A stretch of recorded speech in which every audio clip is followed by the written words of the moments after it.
Bom dia. Então, hoje nós temos a doutora Juliane Bogoni, assistente da Clínica Médica do HU e infectologista formada pelo Emílio Ribas, e vai falar para a gente sobre o manejo da dengue. Obrigada.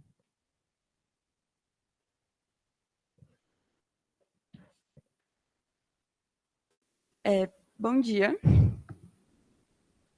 Esse é o nosso roteiro. Eu fiz a aula pensando nos residentes e nos internos, porque trabalhando no pronto-socorro eu consigo perceber a dificuldade em colocar em prática o que está escrito nas referências. Aqui é meu primeiro mês de HU, em 2019, e as referências principais que eu usei. Eu dei preferência para as referências brasileiras, porque eu acho que elas são mais adequadas para a nossa realidade. Então, falando sobre dengue, arbovirose é do inglês e vem de arthropod-borne viruses. Então, ela é uma doença febril aguda, a maioria das infecções é subclínica. A maioria das infecções que nós atendemos é bem dramática. Então, o paciente fica muito sintomático, fica com febre alta, com muita dor, cansado, sem vontade de fazer as atividades. Mas, epidemiologicamente, isso não é a maioria. A maioria é subclínica ou uma virose não identificada como dengue. Muitas pessoas evoluem com formas graves, inclusive com óbito, e não se sabe exatamente o que faz umas pessoas ter uma doença mais grave, mais sintomática, e umas pessoas ter uma doença mais leve. Acredita-se que a reação é imune, e a infecção mais grave, geralmente, é a segunda infecção pela dengue. Então, usualmente, a primeira infecção por dengue é uma infecção mais branda ou pouco sintomática. A segunda infecção é uma infecção mais grave, geralmente são as que evoluem para a forma grave. E a terceira, ou se tiver uma quarta infecção por dengue, ela volta a ser mais branda. Aqui é um gráfico da incidência de doença grave e da letalidade. Então, a gente vê uma gravidade maior no primeiro e no segundo anos de vida, e depois dos 70 anos. Falando então sobre o vírus, ele é um flavivírus, que é do mesmo gênero da febre amarela, encefalite japonesa. Tem 4 sorogrupos, então dengue 1, 2, 3 e 4, sendo que dentro dos sorogrupos existem vários outros genótipos. A imunidade adquirida pela infecção é permanente para o mesmo sorogrupo e ela é transitória para os sorogrupos diferentes. Essa imunidade transitória geralmente dura uns 6 meses. O vírus da dengue, ele é instável no ambiente, então o ciclo dele é humano, mosquito, humano. Ele sobrevive muito pouco tempo no ambiente. Ele se reproduz, os flavivírus, né, e o vírus da dengue, em insetos e vertebrados. E aqui eu coloquei sobre uma proteína que é muito conhecida nossa, que ela chama non-structural. Então, ela é necessária para a replicação do vírus, e a NS1, que é a primeira delas, ela também ajuda no nosso diagnóstico. Então, o diagnóstico do antígeno é feito com o antígeno NS1, mas ela é muito importante para o sistema imune. Então, o NS1 fica exposto nas células do ser humano, do hospedeiro, e ele atua como fixador de complemento. Então, ele fica identificando as células que estão doentes. Eu achei bem interessante isso, que Aedes aegypti significa odioso do Egito. Então, ele é um mosquito africano, foi inicialmente descrito na África, veio para o Brasil em 1800, talvez antes, mas as descrições inicialmente são de 1800. E ele não nasce infectado pelo vírus da dengue. Então, quem transmite a dengue é a fêmea do mosquito, ela nasce sem o vírus e ela é infectada quando ela pica um ser humano que está infectado por dengue. Então, por isso é importante que mesmo as pessoas que já estão doentes continuem usando repelente. O ciclo de replicação do vírus no Aedes aegypti dura mais ou menos 1 a 2 semanas e a disseminação para outros humanos pela fêmea é a vida toda do mosquito, que geralmente é entre 1 e 4 semanas. Existe também uma descrição de transmissão mecânica que não é muito bem aceita, porque o vírus da dengue não sobrevive no ambiente. Então, para a fêmea picar uma pessoa e transmitir para outra pessoa, teria que ser uma coisa muito rápida. Isso parece que não é o que acontece. Então, falando sobre epidemiologia, eu deixei o primeiro slide aqui sobre a notificação, porque é muito importante para a gente ter dados brasileiros que se faça notificação. Então, a notificação dos casos, ela é feita semanalmente, e a notificação dos óbitos, ela é feita diariamente, em até 24 horas. Aqui eu coloquei os sorotipos que existem no Brasil. Então, claramente, os sorotipos mais comuns são o dengue 1 e o dengue 2. Isso em todo o globo, em todo lugar onde a dengue existe, os sorotipos mais comuns são os dengue 1 e o dengue 2. O 3 e o 4, eles ficam em lugares mais específicos. Mas no Brasil, a gente tem os 4 deles. Ela é uma doença endêmica e tem uma distribuição sazonal. Então, a principal época de transmissão de infecção por dengue são o período quente e chuvoso, que costuma ser nos meses de verão, entre janeiro e março. Epidemias maiores acontecem ciclicamente a cada 3 a 5 anos, então isso que a gente está vivendo agora poderia ser considerado como sazonal a cada 3 ou 5 anos, mas vocês vão ver que não é. Então, aqui eu coloquei notícias atuais desse ano. E aqui é uma nota que saiu, que foi feita por epidemiologistas em 2023. Então, com o dado do aquecimento global e do El Niño, que é o aquecimento das águas do Pacífico, já estava previsto um aumento dos casos de dengue, uma epidemia, digamos que sem precedentes, por conta desse aquecimento. Algumas áreas foram mais afetadas, então o Nordeste ele está no padrão endêmico normal e o Sul, Sudeste estão com uma incidência muito maior do que o esperado. Aqui é um mapa comparando 2023 com 2024. Então, a gente vê as partes vermelhas são onde a incidência aumentou muito. Aqui o Nordeste está preservado. E o Norte, Sul e Sudeste que tiveram uma incidência muito maior. Esse aqui é o gráfico das semanas epidemiológicas. Então, o ano tem 52 semanas, a cada 4 semanas, mais ou menos, é um mês. A gente está aqui na semana epidemiológica 11, então ainda não tem dados.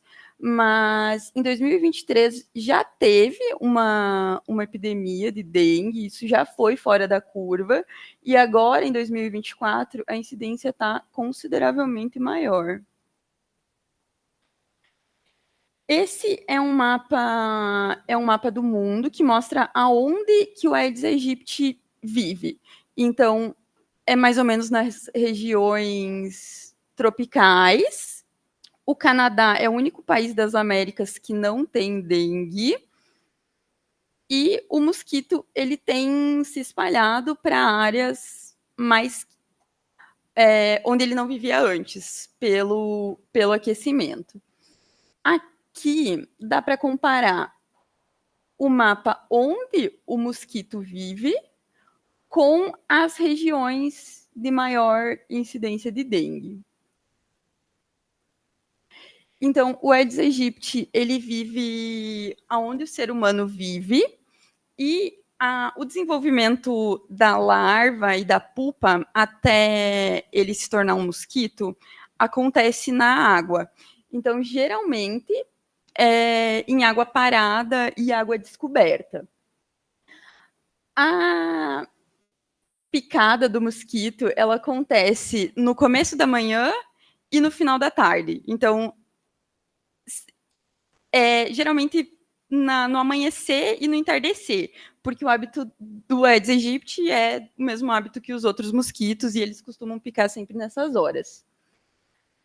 E esse dado eu achei bem chocante, que nas áreas onde tem transmissão endêmica da dengue, 1 a cada 20 domicílios tem um mosquito infectado, e isso é muita coisa. Aqui eu coloquei sobre a prevenção, que é o que a gente pode fazer em nível pessoal, como uma pessoa física. A gente precisa cuidar dos nossos domicílios, não deixar água acumulada para evitar a disseminação do mosquito. Só que isso é um problema muito maior, porque os lugares onde tem grande reprodução são os lugares empresariais. Então, depósito de pneus, ferro velho, e são coisas que fogem ao nosso controle. O que a gente pode fazer também como pessoa física é a vacina, que no caso nós não estamos na faixa etária da vacinação pelo governo, e usar repelentes. Os repelentes indicados são os repelentes que contêm icaridina. O mais famoso é o Exposes, mas aqui eu coloquei outros para mostrar que existem outros também. E é importante que mesmo as pessoas que estão doentes de dengue usem o repelente para evitar que novos mosquitos sejam infectados pelo vírus. As fases da doença. Então, ela é uma doença que tem uma história muito bem definida e muito clara. Aqui eu coloquei uma linha do tempo. Então, no começo, nos primeiros dias, a gente tem uma viremia alta, que é quando o diagnóstico é feito pelo antígeno, pelo NS1, e é a fase de maiores sintomas. Então, febre alta, mal-estar. Quando a viremia vai diminuindo, começa a fase mais crítica, que é onde tem mais internação e os pacientes geralmente evoluem para gravidade. E depois tem a convalescência ou a reabilitação, e aí quem começa a ficar positivo são os anticorpos, pensando em diagnóstico. Então, a incubação. A replicação do mosquito é de 2 a 3 dias e a circulação do vírus antes dos sintomas, mais ou menos 4 a 7 dias. A fase febril. É uma febre alta, de início súbito, e a pessoa fica muito sintomática. Então, tem muita infiltração viral no tecido muscular, a pessoa fica com muita mialgia, tem a dor retroorbitária, que é bem característica das arboviroses. Sintomas gastrointestinais, náusea e vômito são comuns, mas a diarreia não é tão frequente. E uma coisa que é bem característica também é que quando cessa a febre, aparece um exantema, a pessoa fica toda pintada. Quando diminui a febre, a gente entra para a fase crítica. Ela dura 24 a 48 horas e ela é caracterizada por uma vasculite. Então, os pequenos vasos, os capilares, são lesados e tem um aumento da permeabilidade vascular. O que acontece? O plasma extravasa e acontece uma hemoconcentração.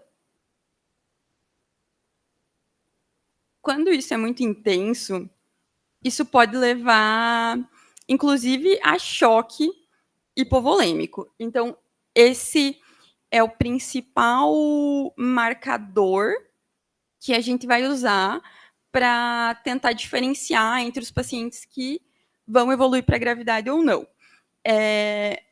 Como é uma reação imune, não se tem muito dado sobre como eu saber qual pessoa que vai evoluir para a gravidade ou não. Então, o que a gente faz é tentar identificar precocemente os sinais de gravidade. Tem também diátese hemorrágica, então o sangramento é comum, mas geralmente o sangramento não é o que leva a pessoa ao óbito.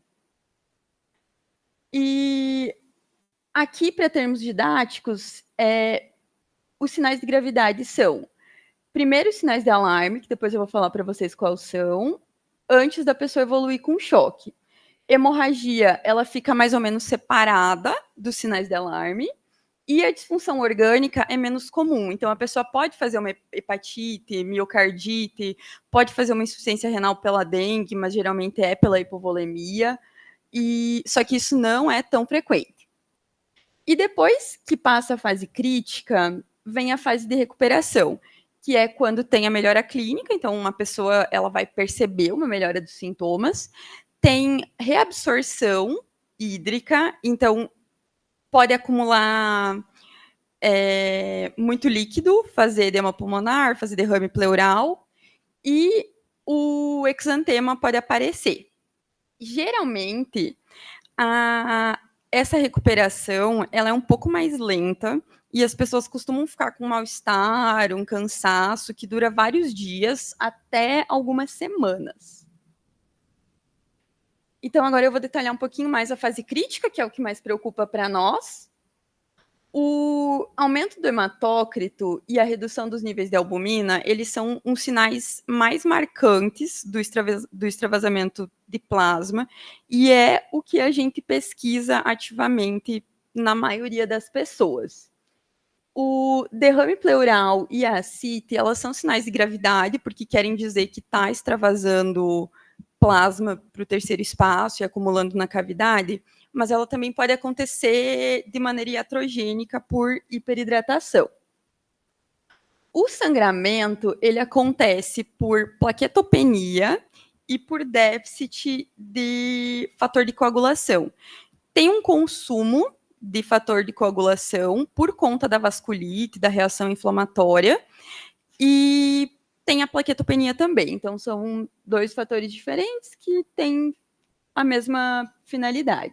E o comprometimento de órgãos, que é menos comum, né? Mas pode ter miocardite, pneumonite, hepatite. Aqui é o que o Ministério da Saúde considera como sinais de alarme.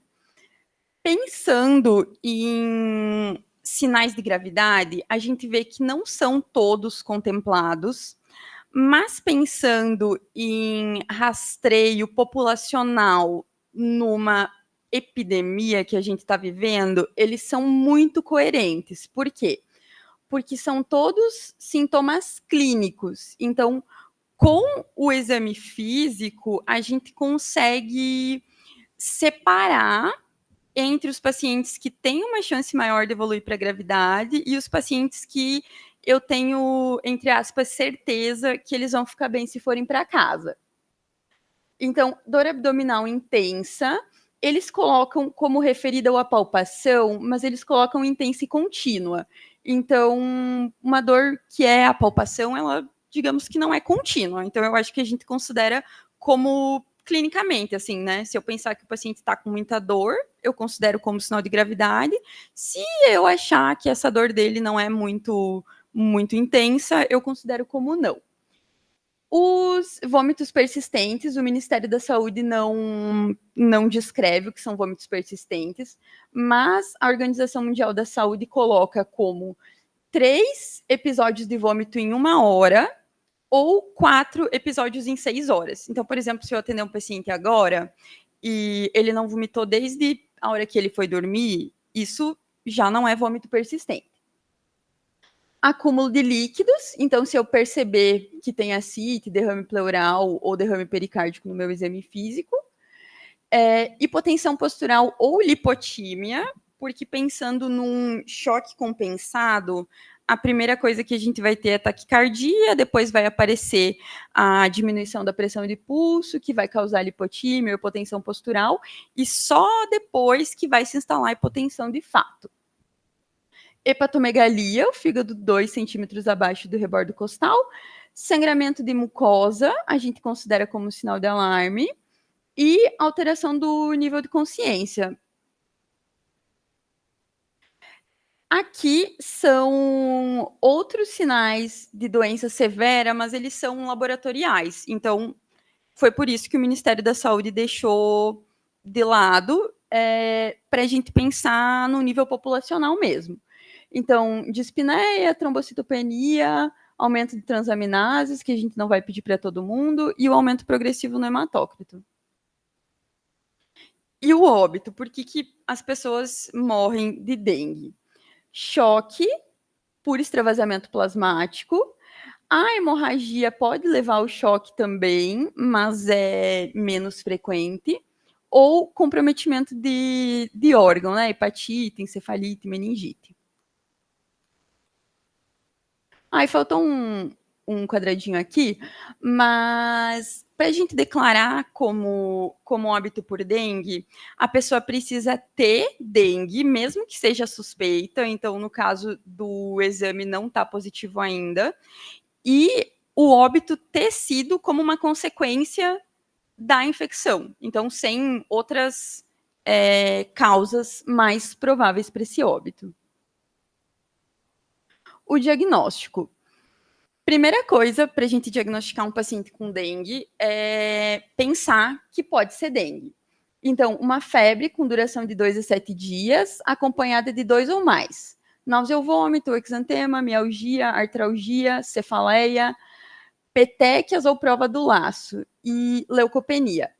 O Ministério da Saúde, ele orienta fazer a prova do laço em todos os pacientes que não têm manifestação hemorrágica espontânea. Mesmo que seja, sei lá, no primeiro dia de sintomas. Eu acho que isso é um pouco difícil de ser feito na prática, mas é o que está recomendado. E o principal, que a pessoa more ou tenha viajado para a área endêmica de dengue. O diagnóstico ele pode ser feito sem exame laboratorial em situação de epidemia.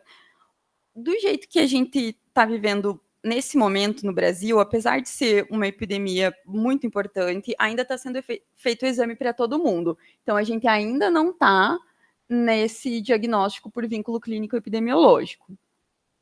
Laboratorialmente, a gente tem do primeiro até o 5º dia de sintoma. Então, nesses primeiros 5 dias é o período que o vírus está circulando. Então, a gente vai ter o antígeno, então a proteína NS1, vai ter isolamento viral e o PCR. Isolamento viral e PCR são usados só para fins de pesquisa. Entre o 5º e o 7º dia, meio que fica um limbo diagnóstico, porque o antígeno ele já pode ser negativo e o anticorpo ainda não está positivo. Então, se a gente pegar um paciente entre o 5º e o 7º dia, a gente acha que é dengue, parece dengue, mas o exame veio negativo, geralmente a gente vai fazer o NS1, se ele vier negativo, a gente vai coletar a sorologia. Se a sorologia vier negativa, a gente ainda vai repetir a sorologia depois de 14 dias e vai ter um aumento de 4 vezes nos títulos. Então, isso é usado. O aumento nos títulos ele é usado quando a pessoa tem uma sorologia negativa e ela se tornou positiva, ou quando a pessoa já teve dengue, porque o IgG da dengue vai ser positivo para sempre. Então, a gente usa IgG e IgM. Se tiver um aumento de 4 vezes nos anticorpos, ou se tiver um IgM que era negativo e virou positivo, a gente considera como um novo episódio de dengue. Outra coisa, que o antígeno NS1, ele é mais frequentemente positivo, mais ou menos uns 96%, na primeira infecção. Depois da segunda infecção, ele é positivo em 80%. Então, se vier negativo, tem que continuar a investigação se a suspeita for de dengue mesmo. Os diagnósticos diferenciais todas as coisas que podem fazer febre e rash. Então, doença exantemática, meningococcemia, farmacodermia, influenza, hepatite, choque séptico. Parece meio nonsense, né? Você confundir uma doença viral com uma bacteriana, mas é comum das pessoas ter sepse e a gente achar que é dengue, ou ter dengue e a gente achar que é sepse, e só depois de uma reavaliação, depois que o tempo passa, que a gente consegue perceber. Aqui no pronto-socorro. E, por último, o manejo. Eu deixei de uma maneira bem repetitiva, porque eu acho que é um pouco difícil de entender. Então, eu tentei fazer de um jeito que ficasse muito, muito claro para mim e para vocês. Então, sempre que a gente pegar um paciente que a gente suspeita de dengue, precisa ter certinho a data de início dos sintomas, porque isso vai ser importante, as comorbidades do paciente, os sinais de alarme. Então, sempre tem que perguntar ativamente. Tá vomitando? Tá com dor de barriga? Tá sangrando? A procedência, acho que é mais para lugar onde não tem dengue, né? Aqui, todo mundo que mora em São Paulo está em área epidêmica.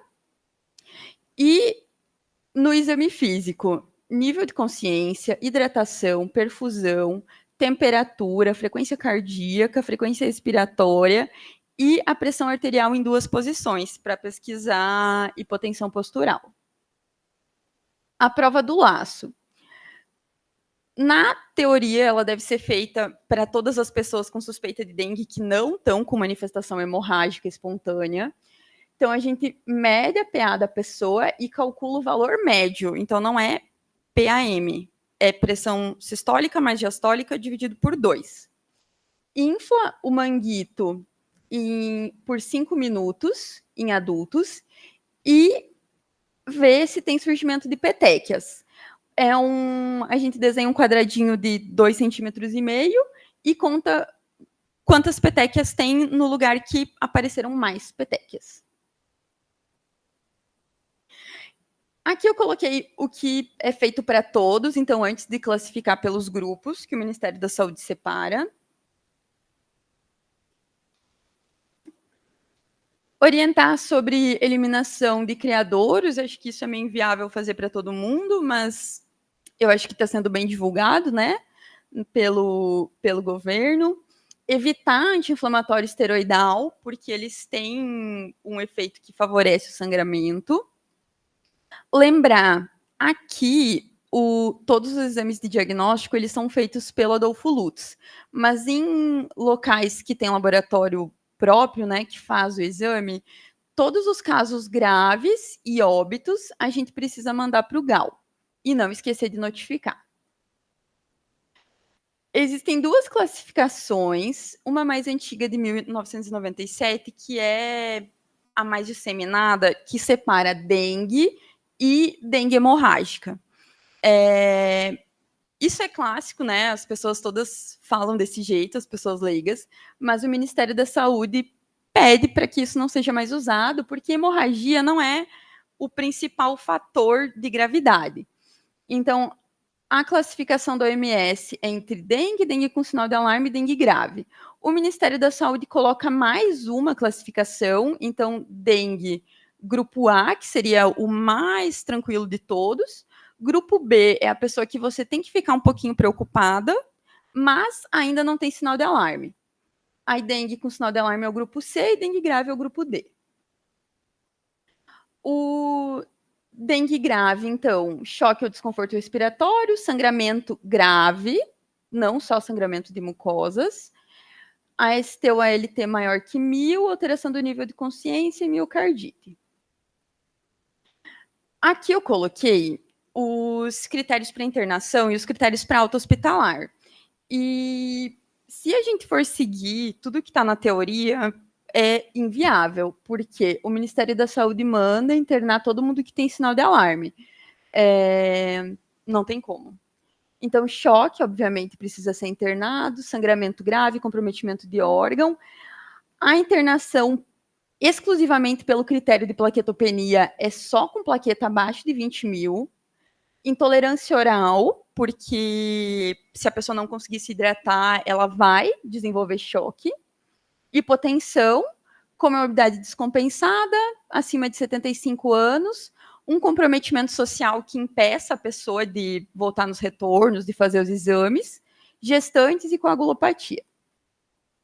Já para alta hospitalar, o Ministério orienta que tenha todos os critérios. Então, uma estabilização hemodinâmica por pelo menos 48 horas, o que também é meio difícil de acontecer.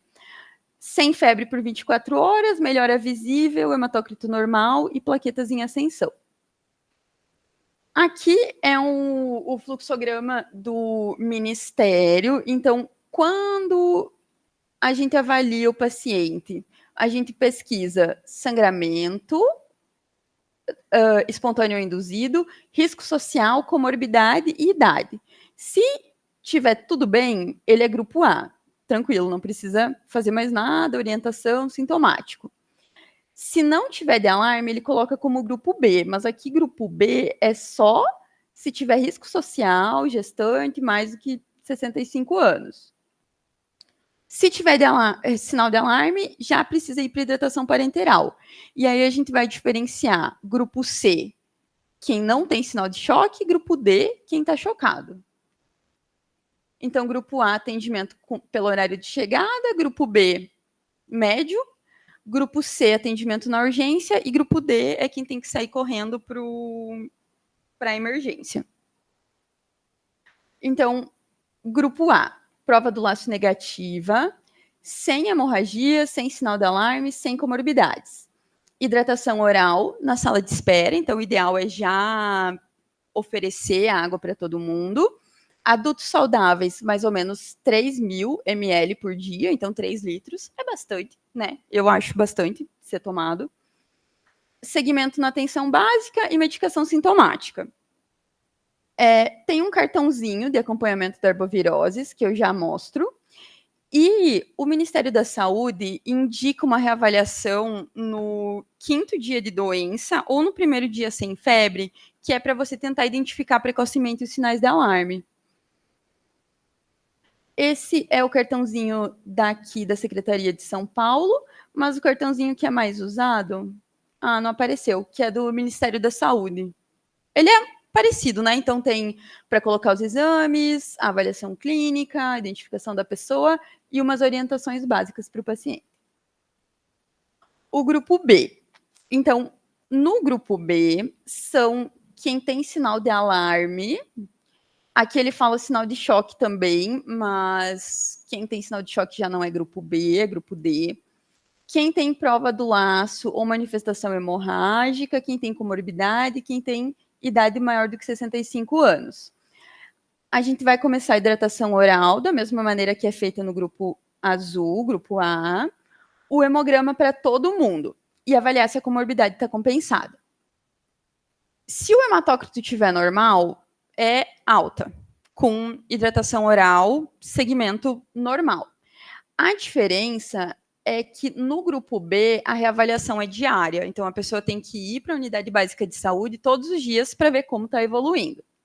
Se o hematócrito tiver aumentado, a gente precisa fazer uma hidratação venosa, de preferência, né, uma hidratação observada, e coletar um novo hemograma.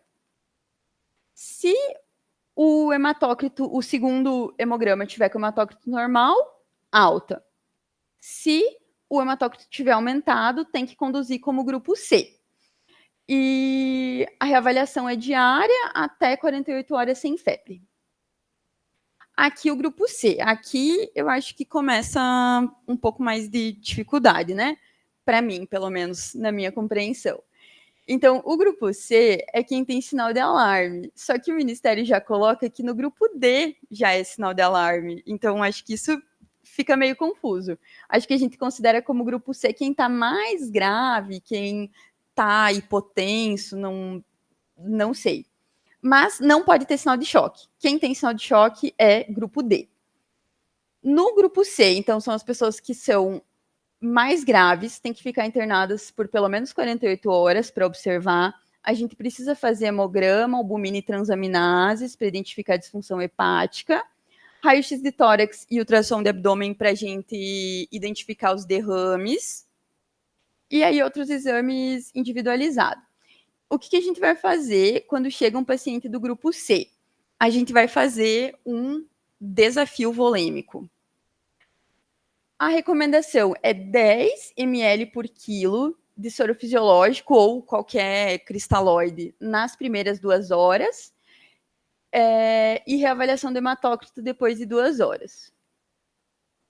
Ai, não apareceu, eu tinha feito uma continha, mas eu vou falar para vocês então. Esses 10 ml por quilo por hora, nas primeiras 2 horas, vai dar mais ou menos 1.400 ml. Depois de 2 horas, a gente vai fazer um novo hematócrito. Se o hematócrito tiver caído, a gente vai conduzir como manutenção. Então, faz 1.400, reavalia com o hematócrito. Se tiver caído, 25 ml por quilo em 6 horas. Então, dá mais ou menos uns 2.000, 2.300 ml para fazer em 6 horas. E mais 2.000, 2.300 em 8 horas. No final de 24 horas, isso vai dar uns 5.000 ml. É muita coisa. E aí, se não tiver melhora do hematócrito, a gente vai conduzir como grupo D. O que é feito no grupo D? Então, no grupo D é quem está com hemorragia grave, quem tem comprometimento grave dos órgãos, e aqui o Ministério coloca como com ou sem sinal de choque, mas assim, ou a pessoa está chocada, ou a pessoa tem manifestação hemorrágica e comprometimento grave de outros órgãos. Precisa fazer todos os exames que são recomendados para todos, então hemograma, albumina, transaminases, raio-x de tórax, ultrassom, e o que mais o médico achar que é necessário. E a internação em UTI. O que é a diferença no manejo do grupo D? Então, quando a pessoa chega chocada, a gente vai fazer aqueles 20 ml por quilo que era para ser feito em 2 horas, vai ser feito em 20 minutos. Então, no adulto médio de 70 quilos, a gente vai fazer 1.400 ml em 20 minutos. Isso vai ser feito, pode ser feito a cada 20 minutos. Então, tipo, é muito volume. É 1.400 mais 1.400 e você vai ver, vai dar 3.600 em 1 hora. E reavalia depois de 2 horas com um novo hemograma. Se tiver melhorado, caído o hematócrito e a pessoa tiver estabilizado da parte hemodinâmica, a gente vai voltar a conduzir como grupo C. Então, vai voltar para 25 ml por quilo em 6 horas. Então, 2.500 em 6 horas. Se o hematócrito tiver caído, a gente vai voltar a fazer a expansão. Então, a gente vai voltar a fazer mais 1.400 ml em 20 minutos até 3 vezes. Então, vai dar tipo uns 5.000 ml em umas 6 horas. É muita água. Desculpa. Mas essa recomendação do Ministério da Saúde, eu acho que ela é coerente. E o que ela quer mostrar para nós? Que toda hidratação é pouco. Então, se for pensar no manejo dos pacientes, 5.000 ml em 24 horas é muita coisa. Para um paciente sem comorbidades. Para um paciente que tem comorbidades, que tem uma insuficiência cardíaca, é praticamente intolerável. Mas eu acho que o que eu quero deixar de mensagem é que se a gente atender um paciente chocado, fizer 1000 ml, ele continua chocado, fizer mais 1000 ml, a gente tem margem para fazer volume, porque esse líquido ele não vai para o intravascular. A gente sabe que numa solução cristalóide é menos da metade do que é dado de água que fica dentro dos vasos. Na situação da dengue, que a permeabilidade vascular está aumentada, isso é menor ainda. Então, para você dizer que o paciente com dengue não respondeu à hidratação, você tem que ter hidratado ele muito, muito, muito. Se depois de 3 expansões, então mais ou menos depois dos 5.000 ml, o hematócrito estiver subindo, quer dizer que a pessoa ainda está hemoconcentrada. Então, a permeabilidade vascular ainda está aumentada. A gente vai tentar com um coloide. Albumina é a preferência, eu acho que não só para dengue, né? Sempre que a gente vai usar um coloide, a gente prefere albumina. Mas, se for indisponível, ou se você achar que não foi eficaz, considerar os coloides sintéticos. E tem outra forma de piora, então essa é a clássica, que é o choque pelo aumento da permeabilidade vascular, que o hematócrito está em ascensão. Quando o hematócrito estiver caindo, a gente precisa pensar em sangramento. Então, se o paciente continuar chocado, mas o hematócrito estiver caindo, ele deveria estar respondendo, né? Porque ele está hemodiluindo. Então, a gente tem que pensar em sangramento. E aí, se estiver sangrando, a gente vai transfundir os hemocomponentes que forem necessários. Então, se o problema for anemia, um sangramento volumoso, vai transfundir hemácia. Se tiver alguma coagulopatia, se o paciente tiver anticoagulado, tiver antiagregado, a gente vai considerar plasma, vitamina K e crioprecipitado conforme indicação clínica. Isso é individualizado. E eu acho que isso, mais do que necessário, né? Se achar que o paciente está hiperidratando, está ficando congesto, considerar diurético e inotrópico. Aqui eu coloquei 2 situações especiais para vocês. Então, independente do nível de plaqueta, a gente evita transfundir hemocomponente na dengue, tá? Para transfundir plaqueta, quando a pessoa está sangrando, independente do número de plaqueta. Então, tipo, sei lá, a pessoa está com 5.000 plaquetas, 10.000 plaquetas.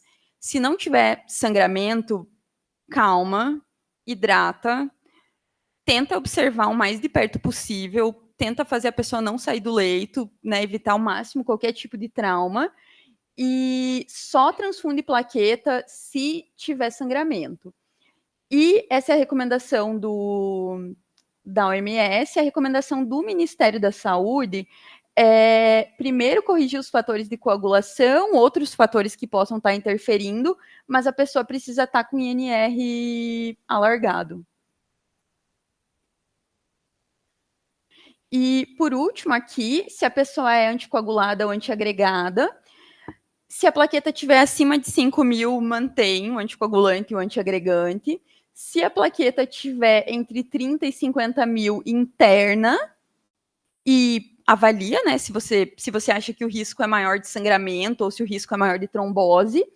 E a indicação absoluta de suspender o antiagregante ou anticoagulante quando a plaqueta estiver abaixo de 30.000. E quando é varfarina, a gente vai substituir a varfarina pela enoxaparina quando a plaqueta está abaixo de 50.000. E aí, quando a plaqueta está abaixo de 30.000, tem que ficar internado também. Assim, é meio difícil, né, usar enoxaparina fora do hospital, mas se a pessoa tiver condição, isso pode ser feito. E internação quando a plaqueta estiver abaixo de 30.000. Da mesma forma que a transfusão de plaquetas, a reversão da anticoagulação com vitamina K, plasma, crioprecipitado, só se tiver sangramento. Aqui as nossas referências. Muito obrigada.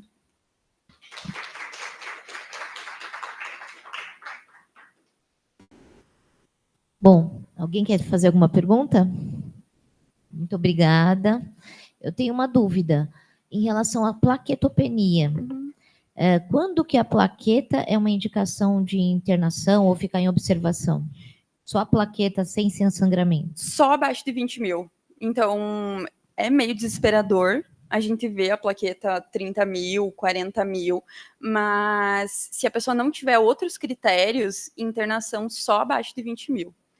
E a alta da pessoa, ela pode ser dada quando a plaqueta está acima de 40 mil. Então, é bem permissivo. É bem mais permissivo do que a gente, como pessoa, né, como médico, tolera. Eu, pelo menos, fico desesperada antes. E uma outra pergunta, um caso que eu atendi esse final de semana, eu fiquei na dúvida. Uma senhora idosa com comorbidades e ela tinha líquido na pelve, né? E ela veio por lipotímia. E o quadro clínico parecia ser uma dengue, tinha plaqueta de 100 mil. Ela seria um C? Ela seria um C. Um C. Um C, porque já tem ascite e tem lipotímia, tem que Mas ela não tinha hemoconcentração. Tudo bem. Mesmo assim, né? Mesmo assim. Aí tem que ficar em observação, hidratar e depois pode reavaliar para alta, porque depois ela melhorou. Isso. O que a gente faz na prática é hidrata, observa e reavalia a alta.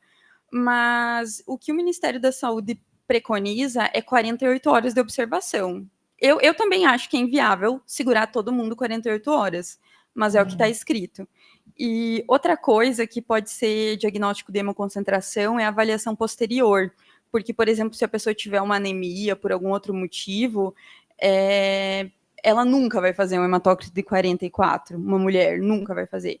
Então, se você hidratar e no próximo hemograma tiver uma queda do hematócrito de 20%, você considera como hemoconcentrada.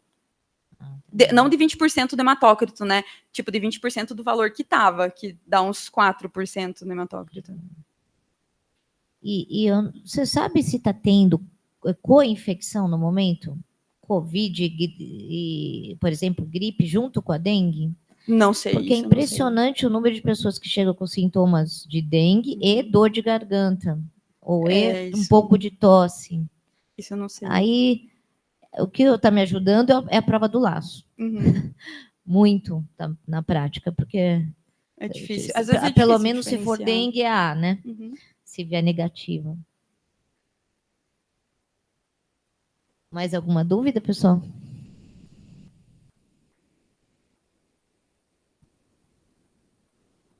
Muito obrigada, foi ótimo, assim, acho que eu achava muito confuso o tratamento, agora eu entendi. Eu li o manual, fiquei bem confusa, cada hora é 1 ml por quilo e não sei o quê. Isso, eu acho que o que o Ministério da Saúde coloca, ele confunde. Eu também acho isso difícil de entender, e eu até coloquei dessa forma meio repetitiva, que é para tentar esclarecer o máximo possível. Não, ficou ótimo, ficou mais didático. Agora eu vou incorporar. Muito obrigada. Muito obrigada. Tchau, tchau.